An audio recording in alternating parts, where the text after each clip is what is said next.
En las historias siempre tenemos que recordar, están dentro del contexto del libro o la Biblia, la narrativa más grande. Entonces, la narrativa de David y Goliat tiene que estar dentro de la narrativa de Samuel. La narrativa del diluvio tiene que estar dentro de la narrativa de Génesis. Y Génesis está dentro de la narrativa de la Biblia. Eso, si se acuerdan de la última enseñanza, yo hablé del el blanco hermenéutico. La narrativa es parte de eso y tiene que estar dentro de su contexto de su libro, que está dentro del contexto de su testamento, que está dentro del contexto del resto de la Biblia y que está dentro del contexto de la historia. No podemos injertar nuestros conceptos del siglo XXI de Bolivia o de los Estados Unidos en la vida de David y Goliat. Ellos tienen su propia historia, ellos tienen sus propios conceptos, sus propios elementos y tenemos que recordar, ok, en ese tiempo, en ese idioma, en esa cultura, de ese lugar, era de tal manera. Y eso es donde los comentarios nos ayudan mucho. Epístolas. Ok, para entender una epístola no es una narrativa. Una epístola es un correo electrónico, es una carta, es una correspondencia que alguien ha escrito a otra persona. Y las epístolas siguen un pensamiento griego, porque todas esas epístolas son escritas durante la cultura, influidas por la cultura griega. Epístolas no son algo solo de la Biblia. Las epístolas eran algo de los griegos. Y es un pensamiento griego. Eso es el pensamiento del occidente. ¿Ok? El pensamiento del occidente es así. Introducción, cuerpo, conclusión. Es muy lineal. Pensamiento oriental de los judíos, de los hebreos, igual los asiáticos hoy, es más circular. Pero el pensamiento griego es muy lineal. Comienzo, mitad, fin. Introducción, saludo, cuerpo y fin. Entonces, cada epístola tiene ese formato. Tiene su introducción, tiene su idea principal, su cláusula independiente. Pablo, Juan, Pedro, el autor de Hebreos, quien sea, Judas, Santiago, ellos tienen su concepto, empiezan con su punto o sus puntos y declaran algo y después tienen declaraciones, o sea, ideas de apoyo. Ellos empiezan a desarrollar ese concepto con cláusulas dependientes. Y hablamos de eso en el último episodio de Unidad 2, usando palabras como más sin tilde, como más significando, como comienzo de más quiero decirles algo, no como yo quiero más. Eso tiene tilde, es otra palabra. Por lo tanto, de tal manera, son frases, versículos, párrafos que empiecen con esos conceptos porque les están ligando, conectando, atando a una idea anterior. Y ellos usan eso para desarrollar su idea y tienen su cláusula, su conclusión y su despedida. Y eso es como es una epístola. Y cada epístola es escrito todo basado en ocasiones. Son documentos ocasionales. Eso es bastante importante. De los destinatarios o las personas que recibieron la carta. Judith, si yo te voy a escribir un correo electrónico, no te voy a escribir en Axios en general diciendo, hablando, yo te voy a hablar de tu situación como estudiante de Global University y tú estudiaste global en otro país antes, estás haciendo segunda licenciatura, entonces tu caso es muy específico y muy diferente que muchos otros estudiantes de global. Entonces mi correo electrónico a ti va a ser muy diferente que mi correo electrónico a otra persona que está empezando desde nada. Uh-huh. Entonces, porque mi documento a ti, mi correo electrónico a ti, mi correspondencia, esa epístola a ti va a ser diferente tocando de temas específicos porque tu caso es específico. ¿Me explico? Sí. Entonces, cuando leemos las cartas de Pablo a los Corintios o a los Romanos o a Timoteo o a Tito o a Filemón o la carta de Santiago o la carta del autor de los Hebreos o las cartas de Juan o las cartas de Pedro o la carta de Judas, tenemos que ver que Juan, Pedro, Pablo, el autor de Hebreos, Judas, Santiago, ellos están tratando de situaciones específicas de los receptores, de los corintios, de los romanos, de Filemón, de Tito, de los tesalonicenses, de Timoteo, de los que vivían en la región de Galacia, según Pedro. Ellos tenían cartas y tenemos epístolas de Jesús. Apocalipsis 2 y 3 son cartas a 7 iglesias. Esmirna, Panfila, todos esos, Éfeso, todos esos lugares, la Odisea, tenían sus propios problemas y los autores están escribiendo correspondencia para tratar de sus problemas específicos. Entonces, en la epístola, no podemos decir, mira lo que dice. Y hay gente que dice, Pablo odiaba a las mujeres, porque dice a Timoteo que no dejó que la mujer, en Corintios dice que no dejó que la mujer hable en la iglesia y la mujer tiene que someterse. No, porque en otros lugares Pablo también dejaba que las mujeres tenían puntos de liderazgo, que eran casi como apóstolas o discípulas también, líderes en la iglesia. Entonces, el problema es que tenemos que también ver los otros escritores del autor y del testamento.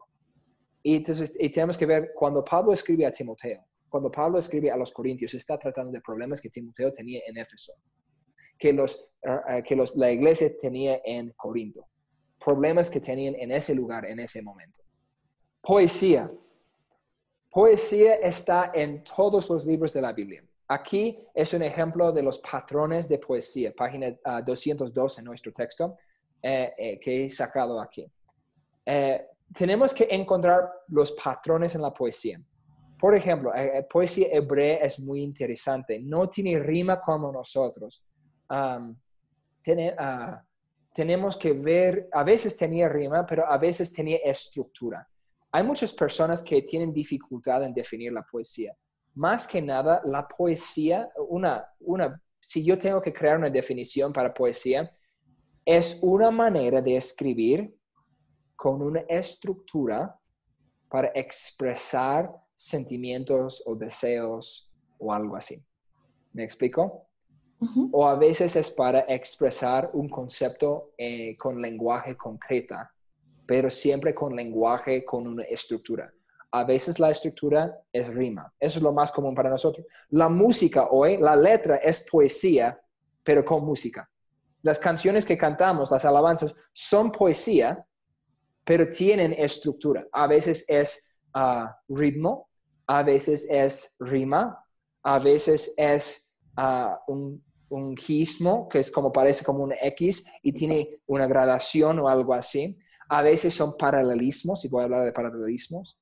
A veces es un acróstico, que es como el abecedario, y vemos eso en el Antiguo Testamento, en Salmos, hay algunos que son así, que cada línea empieza con una letra de su abecedario, de su alfabeto, pero tiene una estructura. Cervantes escribió el ingenioso hidalgo Don Quijote de la Mancha, y varias veces con poesía de romances. Cuando Quijote habla, son romances. Un romance es octosílabo, tiene 8 sílabas y hay reglas bien específicas y tienen estrofas y tienen estanzas, que son estrofas en grupos, que nos ayudan con un sistema, y a veces tienen rimas diferentes. A veces la rima no rima, es rima de sílabas, y a veces rima de vocales, o sea, tiene las mismas vocales o tiene la misma sílaba, okay? O sea, tiene sion, sion, sion, o tiene la misma vocal, a, o algo así.